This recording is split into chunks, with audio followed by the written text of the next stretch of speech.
imagine he's walking through the door there.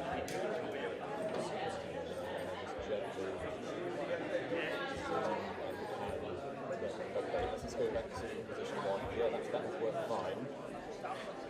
Okay. So go back to the door there. So as you do that hand,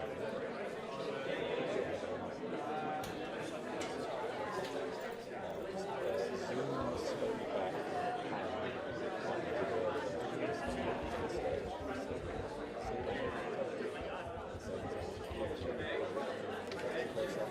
back to first position.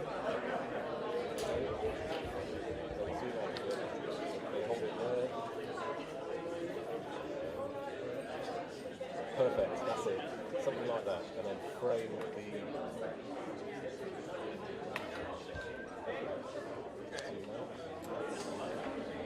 Get the point you need before. That's it, perfect. That's exactly the shot. Brilliant.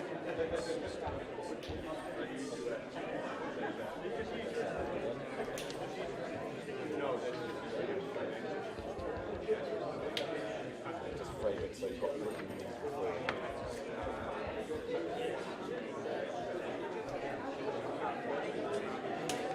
Yeah, perfect. Right, let's go to imaginary question. Just choose anybody in the audience. Check the focus, what the focus is back and forth. Don't be afraid to turn the barrel.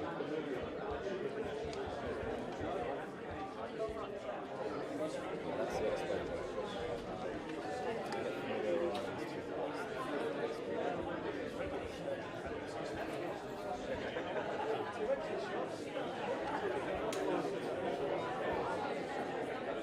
Okay, let's try another one. So further towards the front. Lovely. Yeah, beautiful scene. It's gorgeous. It's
Yeah, just the right through the back door to push it through.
I came here, is that a right pen? Right. You're not in my shot there. Not in your shot, okay.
As good as I got because I was further behind. You have it? Oh no, I was at Anime Con on a weekend and I just had a really enjoyable time taking pictures. Brilliant.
Tilt up a little bit, Jasmine.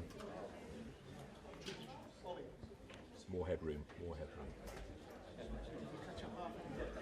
Okay, good.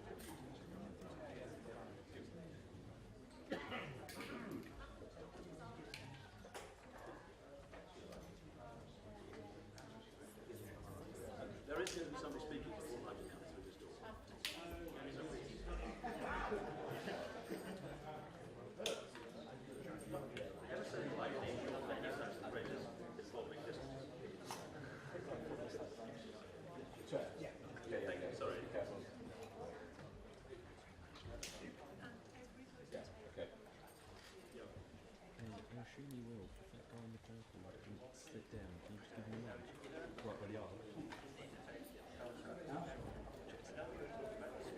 Sounds here. Ladies and gentlemen, What's saying? if everybody could sit down, that'd be good. Just a quick introduction. In fact, Gareth will introduce himself, and he will introduce Mr. Farage after that. So thank you very much for your time. Gareth. So, I'd like to welcome you all to the Welsh Valleys and Gurnos. I'm Dr. Gareth Thomas. I'm the candidate for this area, and I'm here to just quickly discuss how poorly the Welsh Labour Assembly have been. For 25 years, we've had nothing but, well, nothing really, within the Welsh Valleys. So, and being somebody who's actually been in hospital several times and in A&E 3 times in the last 8 days, I can tell you that the waiting lists are anything from 4 hours to 30 hours. I waited for this broken leg for 30 hours, and my mother waited 11 hours not being able to breathe in hospital. So for the Welsh Labour to say that it's actually 20 minutes and 4 hours out, it's a complete joke. So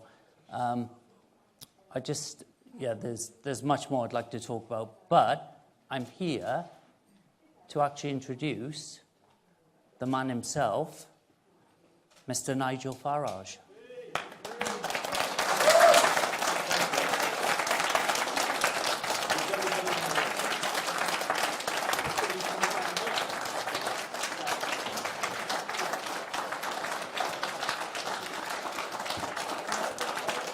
All right.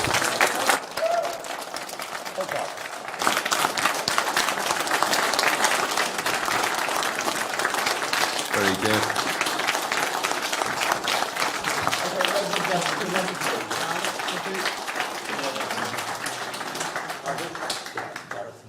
Hello, very good. Nice Thank to you meet very you. much indeed. You're welcome.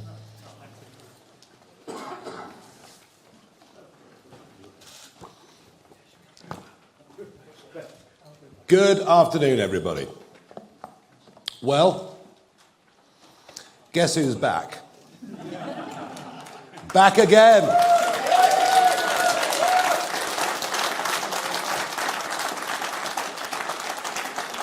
I did not for one moment think I'd be standing here and doing this ever again, but I am, and I'm doing it. But I come out of retirement, and I'm doing it because I genuinely feel that Britain is broken, that nothing actually works anymore, that we're broken economically as our national debt explodes, as our debt repayments are now over £90 billion a year, interestingly, the same amount as the education budget. But of course, it's that generation that are going to have to pay for all of our mistakes for years to come.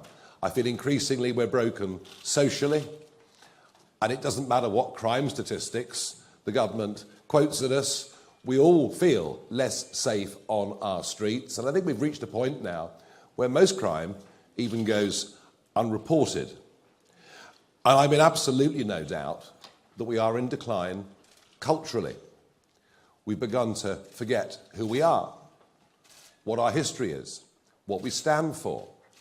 We've put up with the minds of our children from a young age right through university, frankly, being poisoned about what this country is and what it represents. And all of this would be manageable if there were some clear political solutions. But I think our politics is perhaps as broken as all of the other factors that I've listed. And I was very struck over the last couple of weeks. I've been involved in 2 7-way debates with party leaders and main representatives, one on the BBC, one on ITV, which descended really into a shouting match between Penny Mordaunt and Angela Rayner. And yet, when you listen to what they were arguing over, it seemed to me that the more they argued, the more they seemed the same. We're going through a breakdown of trust in politics, where manifestos, one after another, can keep making the same promises, and no one believes now, frankly, a word that they say, which is why today specifically is not a manifesto launch. Because if I say to you manifesto, your immediate word association is lie, and that is, I think, wholly unsurprising.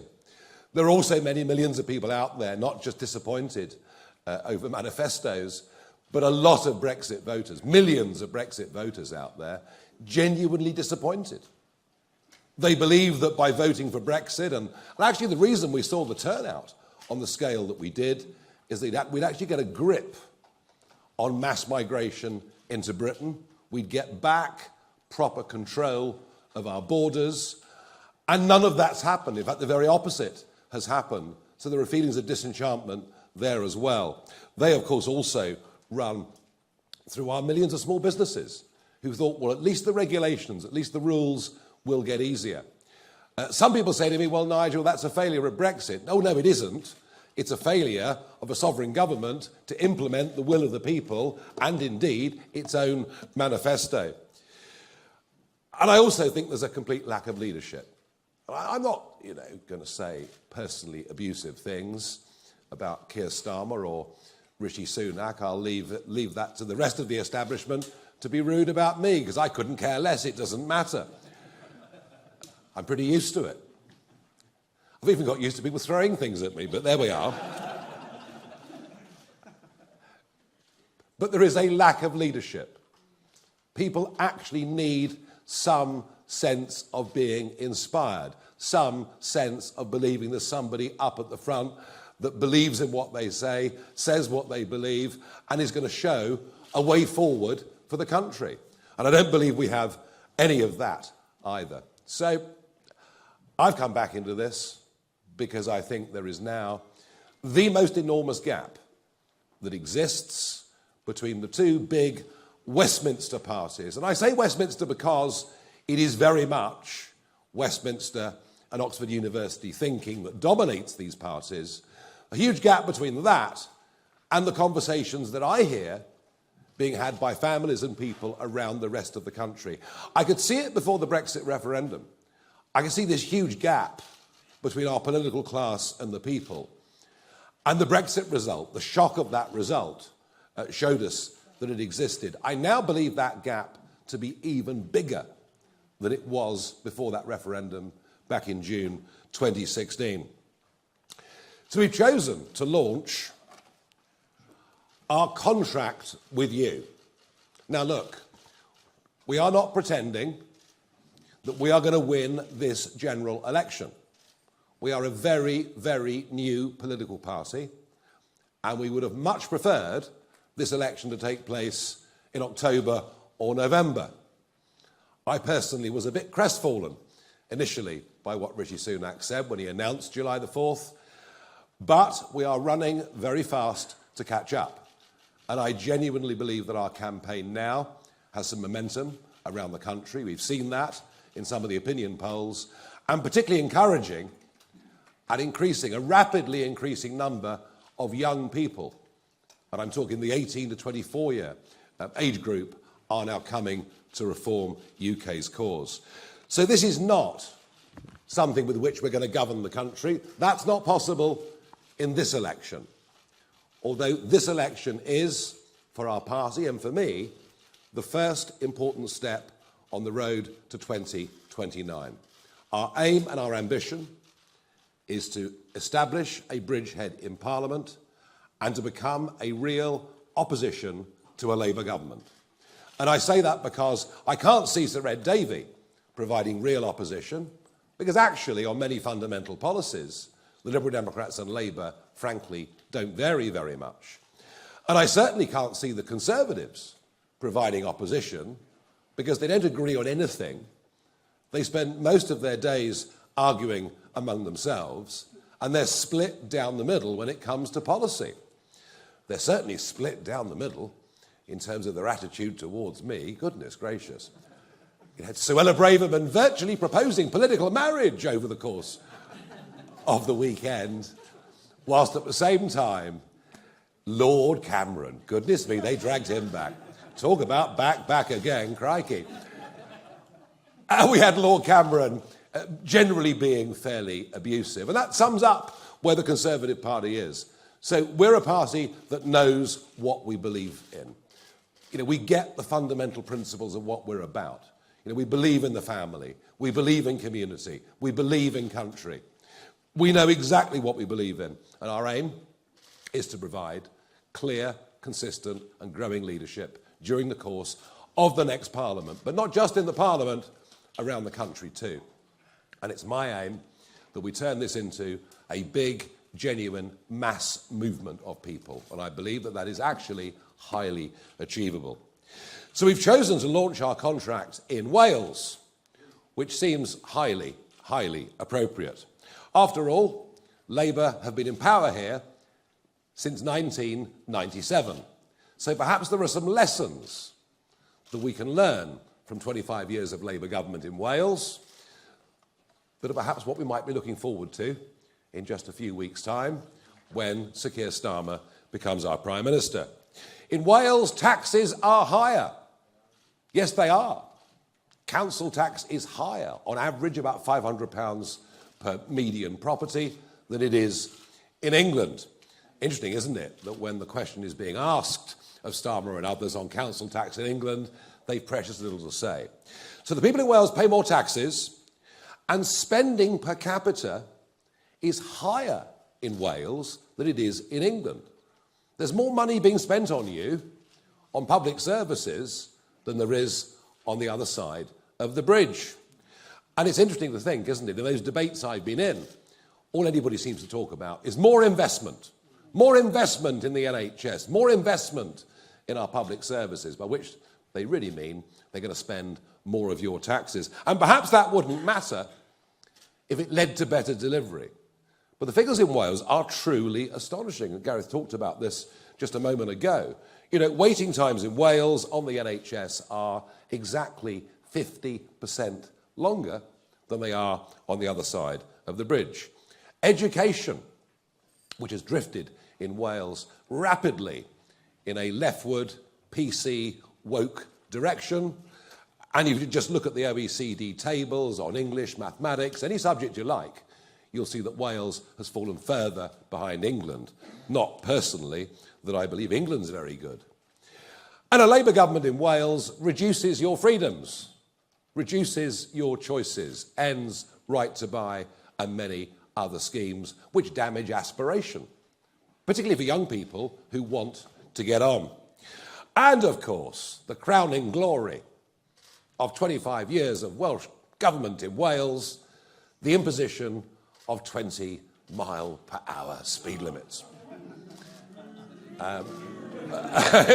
Well, it led, didn't it, to one of the most astonishing petitions you've ever seen.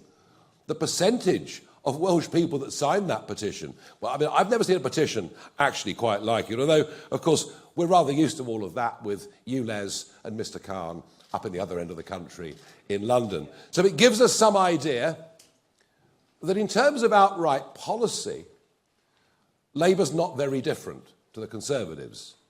It's just more incompetent. It just wastes even more money than Conservative governments do. But here's the point about things going so badly wrong in Wales over 25 years.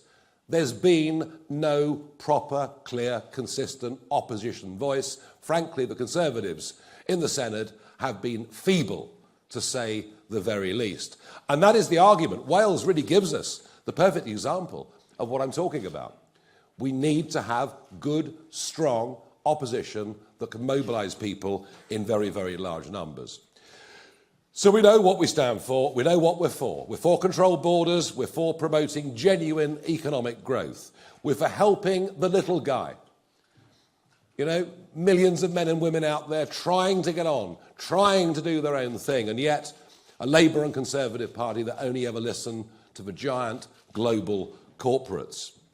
We're about trying to restore some trust in politics. You might dislike what we say. You might not want to vote for what we say, but at least we do say what we mean. And we want to have an absolutely radical rethink of the way in which our public services are run. And yes, that does include the National Health Service. It's been very, very difficult to have any conversation about the NHS over the course of the 25 years that I've been involved in politics without someone pointing and screaming, you want to privatise it. All we want is an NHS that is free at the point of delivery that actually works. And how we get there, frankly, I don't think most people could give a damn about. So they're the things that we're going for. And of course, we would like the state to take far less of our money than it's currently doing, and will go on taking more and more, I'm sure. I've said from the start, this should be the immigration election. I have no doubt about that. I think the population explosion, the impact that it's had on people's lives, is the dominant issue. How can you discuss NHS waiting lists without discussing the fact that the population has risen by 6 million people since David Cameron came to power back in 2010? How can you talk about a shortage of housing where we need to build one new dwelling every 2 minutes just to cope with current levels of net migration? How can you talk about any of these things? So we believe this is what we should be talking about. But of course the others would rather not discuss it. The Conservatives are attempting for a 5th manifesto in a row to tell us they'll reduce the numbers. But then they told us in 2010 and 2015 and 2017 they'd reduce net migration to tens of thousands a year. They promised in 2019, with Brexit controls, we'd massively reduce the levels of unskilled labour coming into Britain. Well, it's running at getting on for net 750,000 a year. And when you look at those that have come and stayed, it's incredible to think that 1 in 30 people on the streets of Britain today have come here in the last 2 years alone. Never before in history have we ever seen literally anything like it. And as for Labour, well, it's extraordinary that they launched their manifesto with their 6 key priorities, not even mentioning immigration, not even mentioning the impact on people's lives. So we want to have a proper, honest debate about it, and we believe that an overall freeze on net migration numbers is what we need for a few years to help us at least try to catch up. We also have to say it's only right and proper that you only get benefits in this country once you've been here for 5 years, obeyed the law and paid your taxes. Again, these are policies that are discriminatory in favour of British taxpayers and British people. If you go to work in Australia, you won't get benefits or dental care. You'll have to pay into the system for years and obey the law. We're doing what a good, sensible country should do, recognising that the first duty of a British government is to its own people and not to anybody else. And as far as Dover's concerned, well, I was going out into the Channel 4 years ago, day after day, filming the small dinghies coming, predicting that vast numbers would arrive unless we changed policy and started deporting people who came illegally, something, by the way, that we used to do up until 2010. You know, the last years of the Labour government, we were deporting up to 40,000 people a year who'd come illegally. We've lost our way. And part of the reason for that is a court in Strasbourg that's become increasingly activist. They've even interfered recently with the Swiss government, telling them they have an obligation under international law to maintain net zero policies. Well, the Swiss government have decided to ignore them, but we think the only way to really fully restore sovereignty, to decide who can come in, who can stay, is by leaving that European Court of Human Rights. It is completely out of date. It's not serving the purpose for which we signed up to back over 70 years ago. But of course, this all leads on to the cost of living crisis. Rents are up by, on average, 20 to 25% across the whole UK since 2021 alone. Is it any wonder, with an exploding population, that rents are going up? So a freeze on overall numbers would at least begin to reduce the pressure. And of course, one of the biggest bills that families face, and the lower your overall income is, the bigger this particular bill matters, it's energy. It's energy. It's whether you're filling your car or whether you're paying for your heating. And we have been following net zero policies championed by Mrs. May, enthusiastically embraced by Boris Johnson, and now being virtually copied by the Labour Party. We're pursuing net zero policies that are self-destructive. Just look at what it's doing to industry. What's happening to steel making in South Wales? It's going. But somehow government thinks that's good because we reduce the amount of carbon dioxide that we emit. But we don't. We just export the production of that CO2 as the goods are made somewhere else. In this case, I'm particularly talking about primary, not secondary steel. And then we import the goods back into our country. So we want to get rid of the subsidies that are paid to green energy companies by loading taxes on the electricity bills of everybody in this country, and we've been doing this now for the best part of 20 years. But we also have to try and find out a way that people can be better off. National government, opposition, much of the media seems to want to bow down to the god of GDP. Our gross domestic product rose last year. Isn't that great? Well, if you massively increase the population, it's perhaps not surprising, with more people, that the overall size of the economy would grow. But here's the key. Coinciding with record levels of migration into Britain, we have now seen 6 consecutive quarters of GDP per head falling. We're getting poorer. The mass import of cheap, unskilled foreign labour may work for your big multinational company who want as cheap a labour as possible and couldn't give a damn about the social consequences, but it's not working. And we very much want to be a party that is on the side of working people. And that is why, and I think this is perhaps the most transformative thing in this document, which, by the way, has been so excellently worked on for months and produced by Richard Tice. He deserves the credit for this, not me. I'm a Johnny-come-lately when it comes to this document. But I think the most innovative thing, policy that we've put out in here, is to raise the level at which people start paying tax to £20,000 a year. Why? Well, number one, it would take 7 million people out of the tax system altogether. A devilishly complicated tax system. That would be a good thing, of course, for those on low pay. Be a good thing for many pensioners who, if they have a small private income, supplementing their state income, are being dragged into the tax system. Not a very good policy for local accountants, obviously, because they love the complexity. Not a good policy for civil servants, because we could probably get rid of a few with a mass simplification like this, but also a huge incentive, a massive incentive to get people back to work. And I'll talk a little bit more about that right at the end. We also think inheritance tax, and it depends where you live and what property values are, and this is not as relevant here as it perhaps is in the home counties. But, you know, an average semi-detached house in South London is now, when the parents die, attracting, you know, inheritance tax. This was never designed for people in the middle. It was always designed for those at the upper income scale. So we'd go to £2 million on an estate before anybody paid inheritance tax. So simplification matters to us. But it's wealth creation. You know, Labour have launched their manifesto talking about wealth creation. But I didn't see a single thing in there that would create wealth. And that is because our political class is stuck in the global corporate mindset. I saw this in 20 years in Brussels, where it was the influence of big businesses with their lobby that dominated the way, totally dominated the way that politicians thought.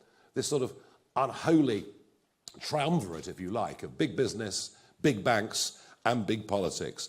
And we genuinely are on the side of the 5.5 million men and women out there running their own small companies, acting as sole traders, who feel government is their enemy. And it's their enemy whatever the colour of the rosette. Just look at these crazy IR35 rules. how difficult they've made it for self-employed people right across the United Kingdom.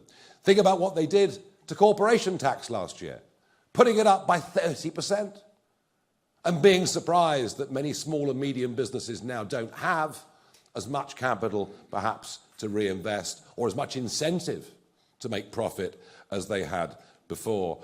And the other group of people who feel betrayed by the lack of Brexit delivery, there's the broader population who voted for lower numbers, but there's the business community who genuinely thought and hoped that by getting rid, by streamlining so many European Union rules, that their lives would get easier.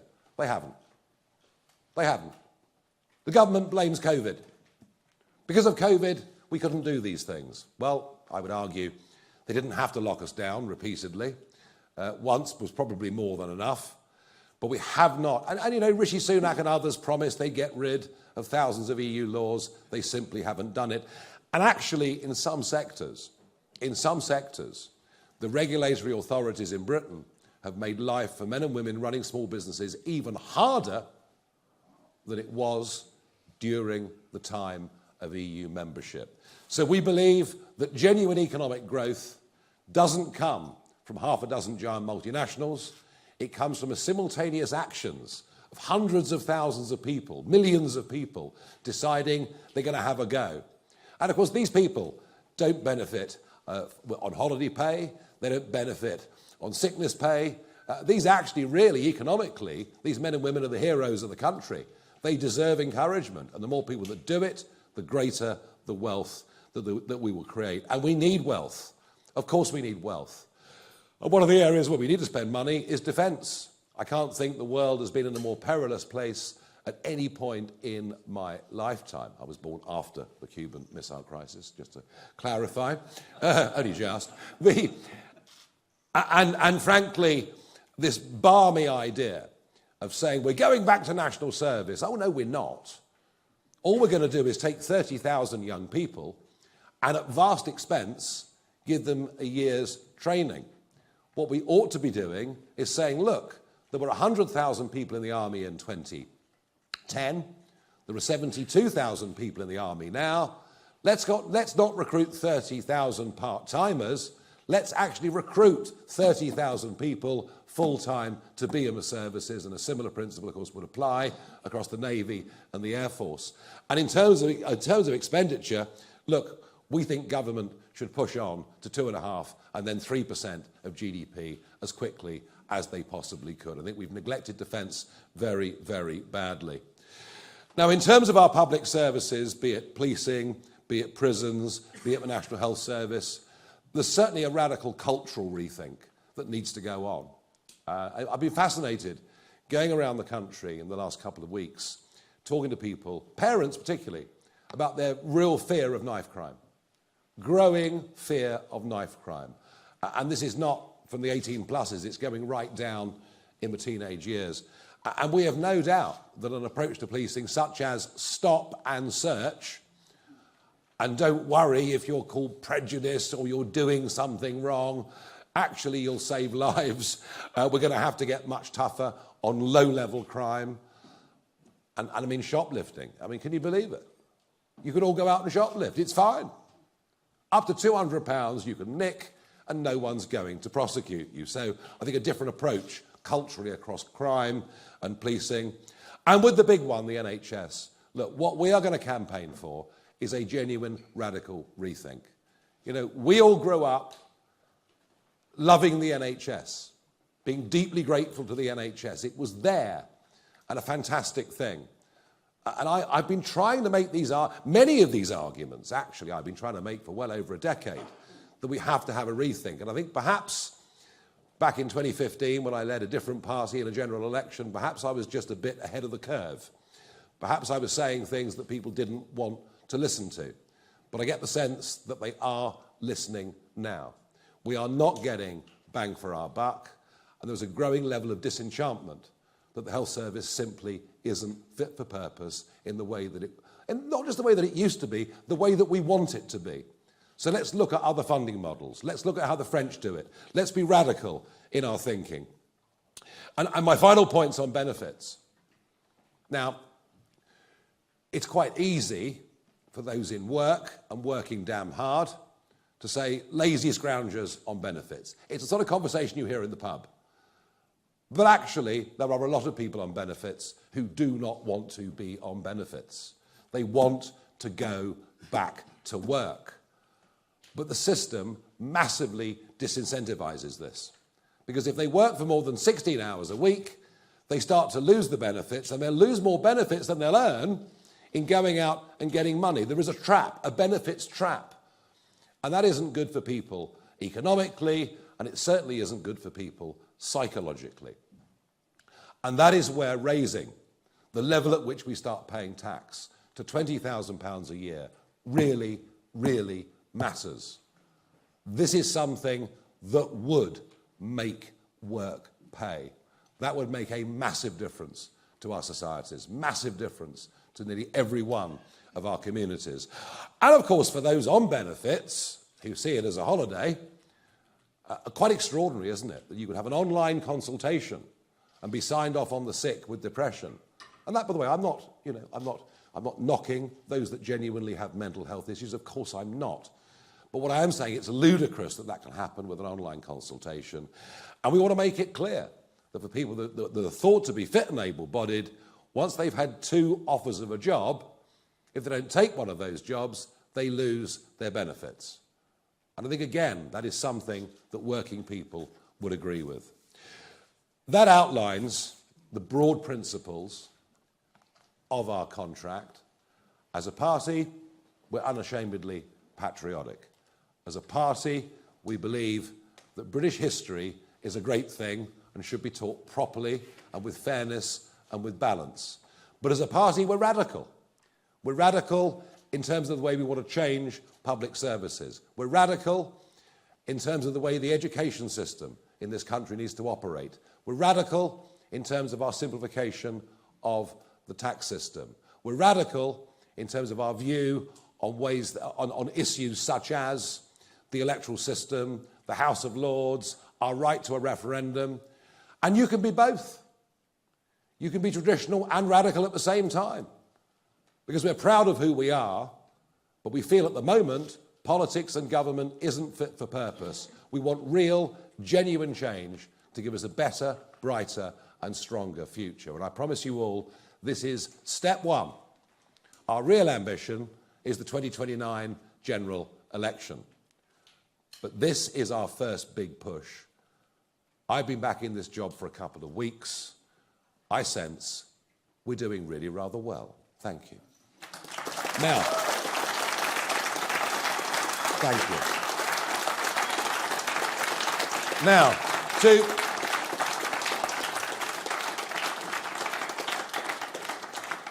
Now, I was asked to do the easy bit today. I was asked to give you the vision. I'm Mr. Nice today. Mr. Nasty is Richard Tice today, who's going to tell you what taxes are going to go up and where the savings are going to come from. Richard, thank you.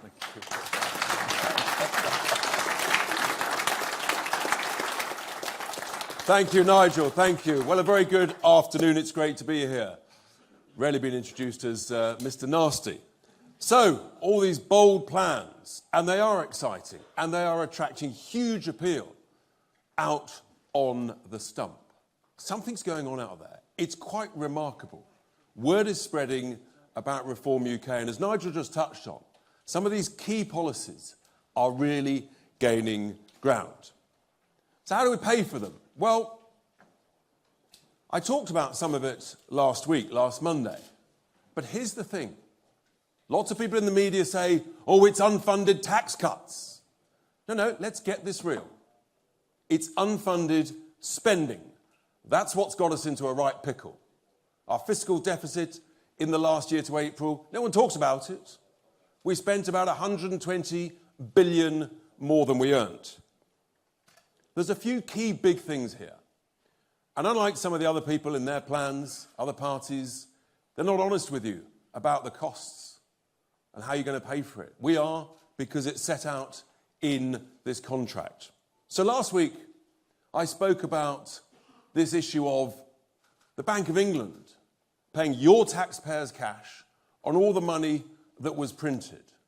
and it's about 35 billion a year based on current interest rates. It's quite hard to explain, but here's the point. It's about £700 per year.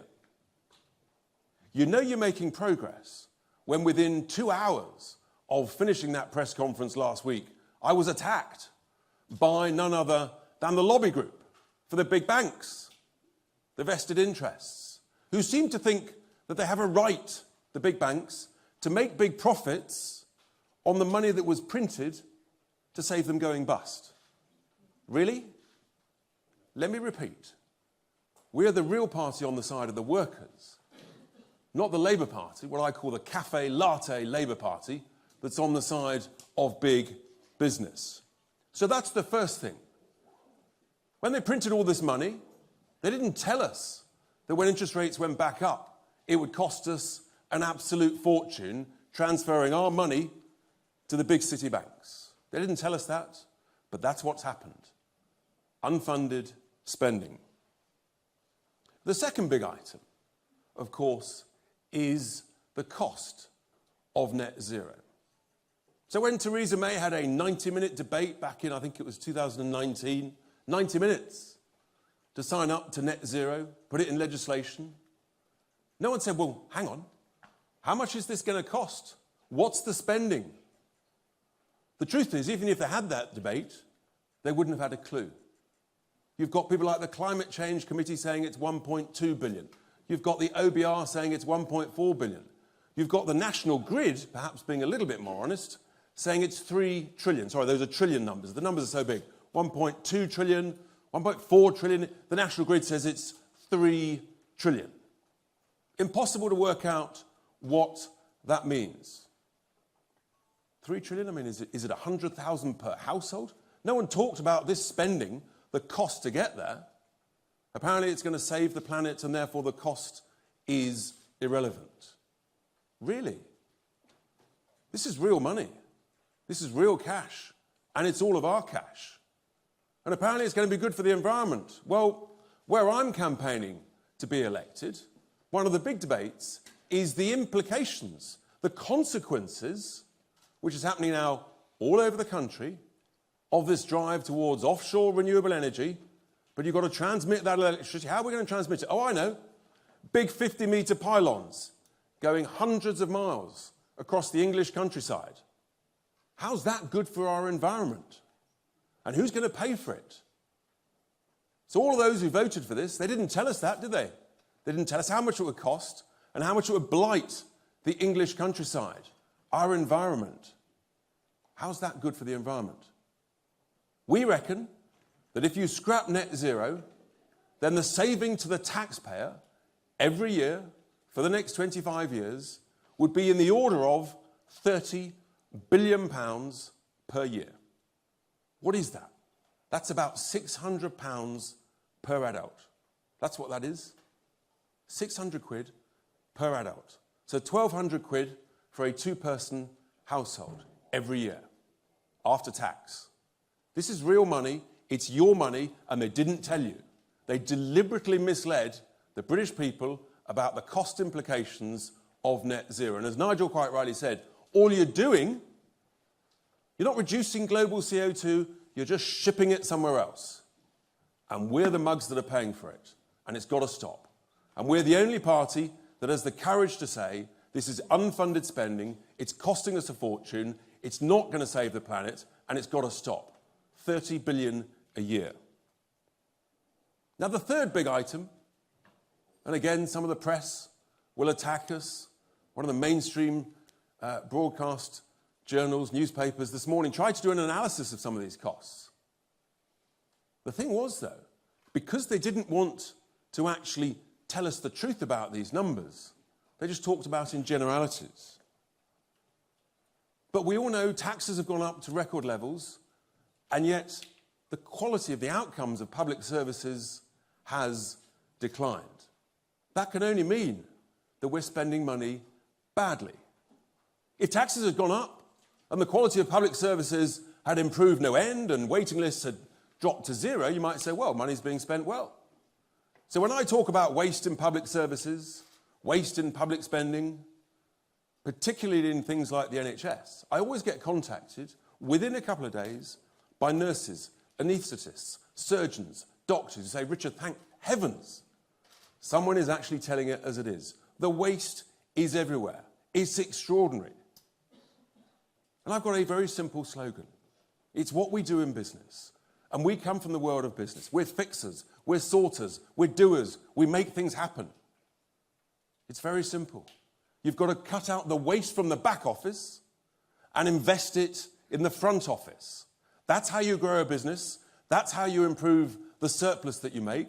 That's how you improve the quality of your product. And that's what we've got to do with the public sector. Instead, we learn that since about 2019, there's an extra 600,000 people working in the public sector, but productivity's gone down.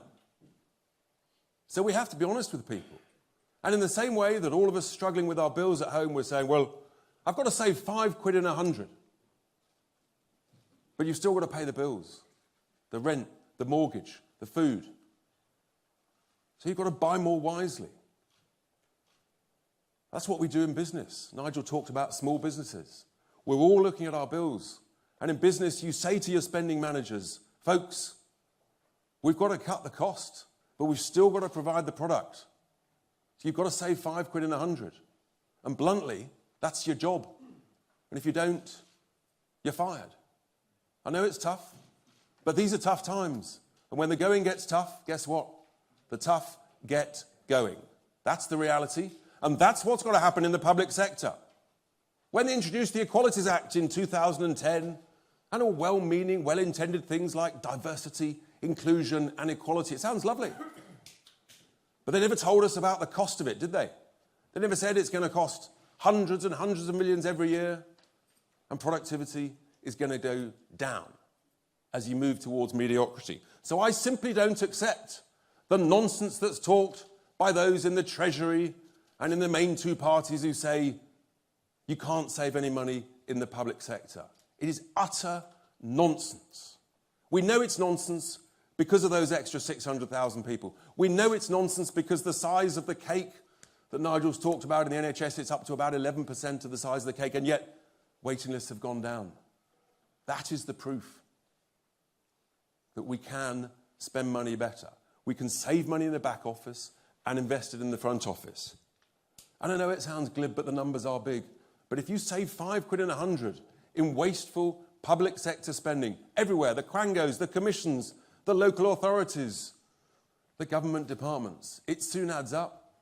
It's 50 billion quid plus or minus. These are big numbers. Per adult, it's about £1,000 a head. This is real cash with which we can completely transform the way we run our economy, and as Nigel touched on, the tax cuts, in order that actually we can make work pay, we can make businesses grow, we can encourage risk-taking.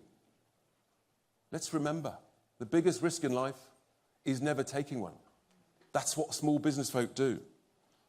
Those are the big savings. On top of that, if we get 1 million people off benefits back into work, there's huge billions of savings. Oh, another bugbear of ours, HS2.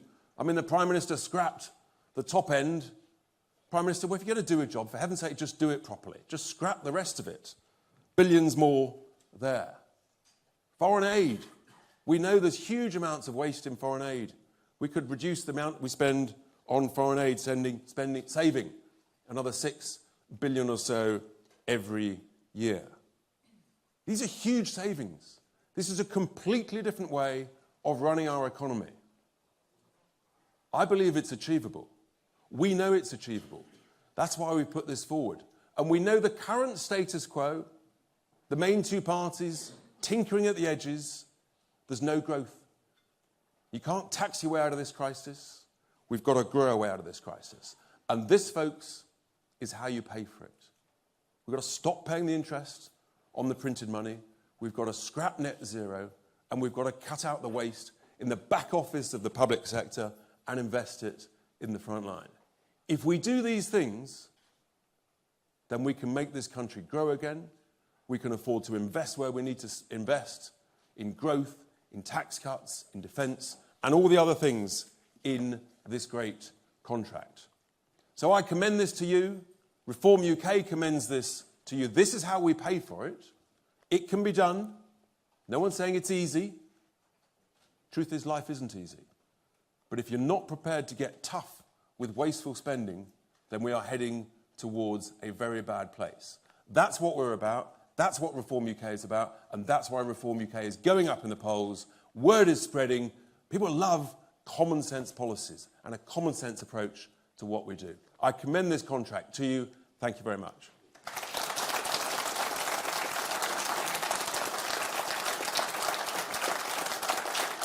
So, you've had the nice bit, you've had the challenging bit, and then the next plan is we're going to take some questions from the press. There are then one-to-ones. We're also going to, it's very important with a contract is not valid, of course, unless you sign it. So we will be signing the contract in due course. But Nigel, let's do some questions. So, who's first from the questions? Alex. Thank you very much indeed. That's brilliant. Thank you so much. Hello, Mr. Farage, Mr. Tice, Alex Forsyth, BBC News. You've got 24 pages here. You've talked about the costings, you've talked about the spendings, but some of the stuff in here, a freeze on immigration, NHS waiting lists down to 0, more police officers. You accuse other parties of broken promises, but isn't this really a list of unrealistic promises, a wish list rather than a serious plan? Aren't you doing what you accuse others of, which is chucking out a whole lot of things that sound popular in the hope you get votes that you never plan to deliver on? It is a promise that this is what we're going to campaign for over the course of the next 5 years. These are the principles, these are the issues. Richard's talked about the way we can pay for things, but this is what we're going to campaign for. I said at the very start, we are not going to be in government this time round. But we are going to provide a voice of opposition, and this outlines where we're going to challenge Labour. On many of these things that we're discussing in this document, I mean, Labour don't even want to talk about these issues. So no, I think we've laid out very clearly where we stand, philosophically, ideologically, on a number of things, and this is what we're going to fight for. So no, I see no inconsistency with that whatsoever. It's very different, isn't it, to promising you'll reduce net migration to tens of thousands a year in consecutive manifestos, and then not even trying to achieve it. Chris Hope. Chris Hope, GB News. Two quick questions. You're here targeting Labour. You're here in Merthyr Tydfil. But why are your policies aimed at the Tory voters? Describe for us a typical Reform voter. And to Richard Tice, on page 23, it says that you're putting up tax to 40% of GDP more than Labour. Why is that? Or am I reading that wrong? Well, hang on a second. I mean, you talk about Reform voters or Reform members. A very large number of Reform members are former members of the Labour Party. And they've been on that journey that millions did in this country, you know, from sort of 2010 on to now. I guess Lee Anderson being perhaps a very, very good example of that. And I think actually what we're talking about here in terms of giving those at the lowest end of the income scale or those trapped on benefits, we're trying to find some answers, some solutions and things we can campaign for to try and make lives absolutely the best they can be for those at the bottom of the spectrum. Now, whether you regard that, Chris, as being a Labour policy or a Tory policy, I don't know. We just take the view that it's a right policy, it's the correct policy. And I actually think, what's interesting is immigration, the subject's always considered to be a right of centre debate. Across Europe, increasingly, it's something that parties on the left of politics are talking about as well. So I don't think it's sensible to pigeonhole much of what's in there as being Labour or Conservative, but I do believe, as Richard said, there's an awful lot of common sense. And these are the things we're going to campaign for, and I think they're going to gain widespread, considerable public support. Thank you. Just on your second point, Chris, yes, there's a simple expression here, which is that smart tax cuts that create growth pay for themselves over and over and over. And if we get higher growth, then guess what? You get higher tax revenues. And the compounding effect of that over a 5 to 10 to 15-year period is absolutely massive. And there's not enough discussion in this country about the benefits of growth. And there's no idea from the main two parties about that. So what we put in there is an estimate. If you grow the economy by an extra 1 to 1.5%, then the extra revenues, tax revenues, would be about 10 billion. Look, that's the reality. We've got to talk about growth and the benefits. Who's next? Sam Coates. Sam Coates, Sky News. Mr Farage, in your contracts, you're proposing to spend an extra £141 billion every year. That's about 30 times the amount that Labour are going to spend, or so they're going to spend, 10 times the amount the Tories, 3 times the amount that Liz Truss promised to spend. You did say that you weren't going to win the next election, but the scale of this, it's deeply unserious, isn't it? That's right, it's radical. It's fresh thinking. It's outside the box. It's not what you're going to get for the current Labour and Conservative parties, who are virtually indistinguishable, frankly, from each other. Is this radical fresh thinking on economics? Yes. Is it radical fresh thinking on constitutional change? Yes. Is it very radical change on the way our education system is currently bringing up our young children? Yes. Britain is broken. Britain needs reform. That's what we're here for. That's what we're trying to do. And Richard has also suggested some very interesting radical changes to pay for it. But we're unashamedly radical. We want change. This isn't working, and nobody has got political arguments in this election to... I mean, it's basically more of the same. It is going to be a Labour government. We all know that. I said that 2 weeks ago when I came back, when Richard passed me the ball or the hand grenade that was fizzing or whatever it was. And I said that 2 weeks ago, that Labour are going to win. This is about who the opposition's going to be. And what we're talking about is what we're going to fight for over the course of the next 5 years. So, no, there's no rowing back from me, no apologies from me on this whatsoever. This would represent a fundamental transformational change within the British economy. But to be clear for those who are watching on the live stream, Sam, yes, there's some series of spendings, costs, but we also outline all of the savings that I've just touched on there. So it's very important that you look at both sides of the coin. As Nigel says, it's not working. People are getting poorer. Unless we change course, we are heading towards disaster. That's the point. Who's next? Yes. Hi, Emilio from Politico. I've got a question for Mr Farage. One of the main criticisms of you is that it's all well and good being a kind of protest voice, because it's not that hard, but governance and even leading the opposition, like you're saying you want to do, is actually a much more complex thing. It requires delicate management, it requires negotiation and compromise. And although you might not like their decisions, Rishi Sunak and Keir Starmer, they both have experience running enormous, complex organisations that require some of that compromise and negotiation. What do you say to people who might like you and think that you talk a lot of sense, but don't believe that you've got the attitude or the skill for the compromise and management required to be an actual opposition leader or even PM rather than just a protester? All right, well, look, I think, we all have our personalities. Yes, of course, I'm fairly decisive. I have an opinion. Doesn't mean I don't listen. Doesn't mean I don't change my mind. Doesn't mean I don't respect others. Doesn't mean I can't work as part of a team. And many people I work with in politics, I've worked with for many, many years. So I understand the point about compromise. But equally, you have to have a vision. You have to have a goal. And I've had that. I mean, this time 30 years ago, I was campaigning in the Eastleigh by-election in Hampshire. All right? And I did it not because I wanted a career, far from it. In fact, in the end, I gave up a good career because I wanted to pursue goals. I wanted to pursue things that I believed in. And I've come out of retirement to do this for a similar reason, albeit it's not, as some would see it, the narrower point of self-government outside the European Union, although I never believed it was, but some saw it that way. This is about the way in which the country is run, the way in which the country is managed. So, yes, I can compromise if I need to. But I also think I've had some long-term views of politics, of society, that have been right. So, yes, I'm very confident. I'm very confident in what I say and what I believe in. And I think to give leadership, you actually need to have that. I'll take a couple more. Yes, the lady there. Hi.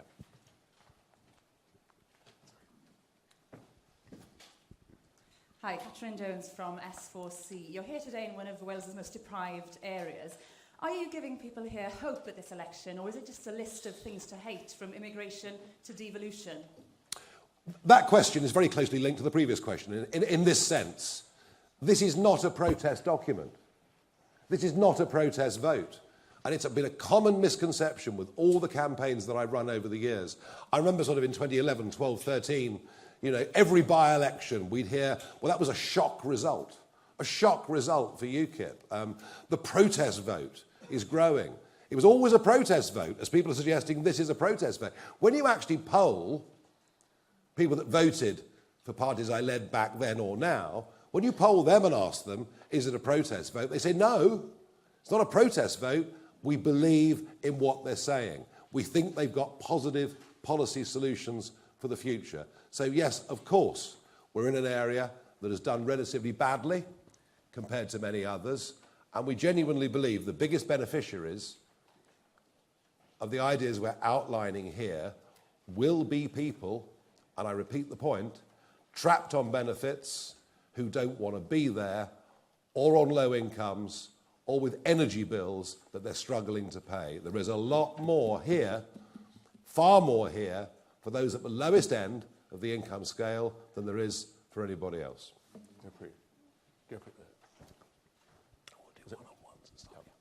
Hi, thank you. Gurpreet Narwan from Sky News.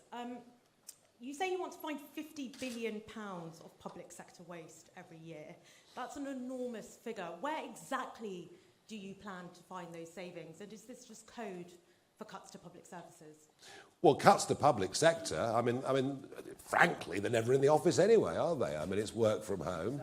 You know, pop into Whitehall a couple of days a week. No, I mean, Richard's made the point at length, eloquently earlier.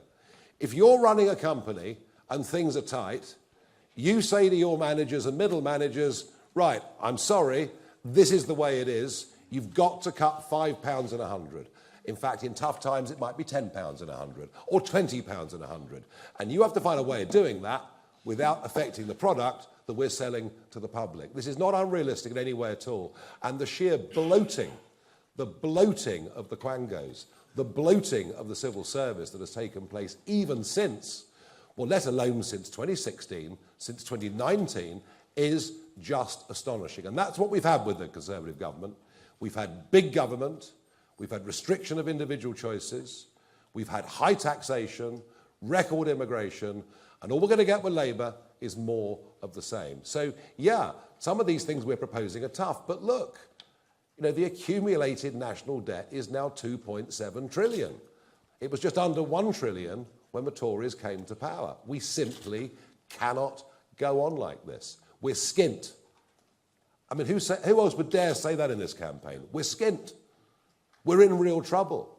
And the nonsense of economic argument we hear from Rachel Reeves and Jeremy Hunt never acknowledges the fact that both of them are expected to be in deficit next year by yet another £100 billion.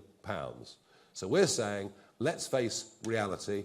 We have to have a slimmed down public sector, and we have to do that whilst maintaining services. Last question, ITV.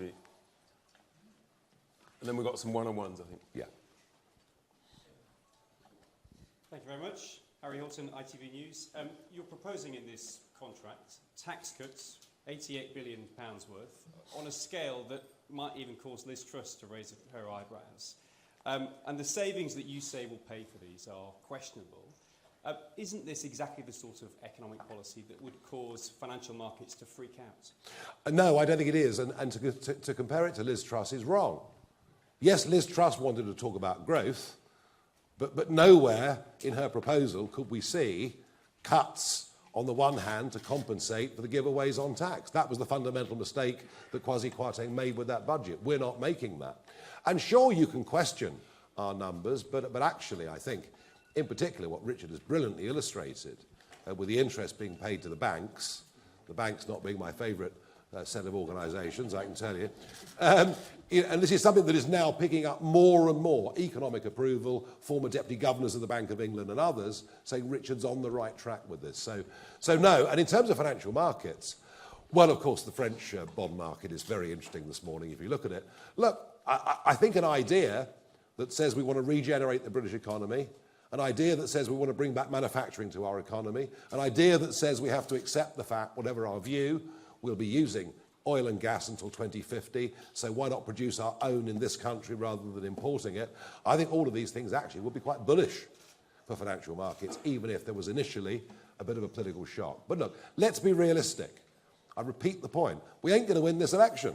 This is our first big election, but we are well on our way, if you believe the MRP polls, etc. at the weekend, we're well on our way to establishing, you know, that bridgehead in the House of Commons. And those MPs that we do elect will be actually have on their shoulders the hopes and optimism of many, many, many, many millions of people. Be in no doubt, this campaign is going well. There is momentum out there. You only have to look at things like social media numbers to realise how well we're doing with a budget that's a fraction of the others. And that's because we've got, you know, we may be, compared to Labour and Conservative right now, we may well be a relatively small party, but we've got a very, very big message. Great. Thank you very much, everybody. We're going to do some one-on-ones, and appreciate you all coming. We're going to, first of all, we're going to sign the contract, and we'd like some candidates to come beside us, behind us. Well, we'll just sign one of them, shall we? We'll just sign one of them, Come, if we get some candidates behind, come behind, that'd be great. We'll get it done.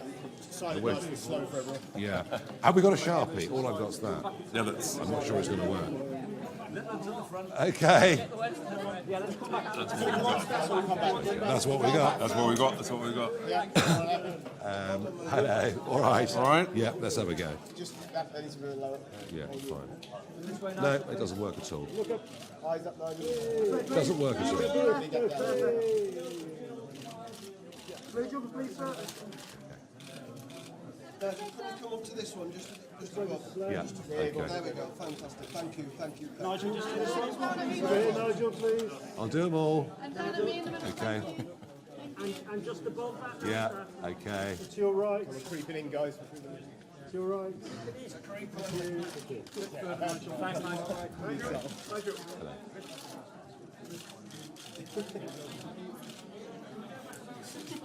Guys, it's all got back. It's all got back. Everyone. Right. Okay. Well, that's all good. Well, yeah, that's no good. That's great. But there's no point. We're not all going to sign it. But we'll do it downstairs. Right. Okay. Very good. The wiggly hand. There we are. The guy with the wiggly hand gets it, doesn't he? You know? Great stuff. Very good. Well done. Thank you, Tim. Yes. Right. Okay. Well done. Nice to see you all. Thank you, Nigel. Good to see you. How are you? All right.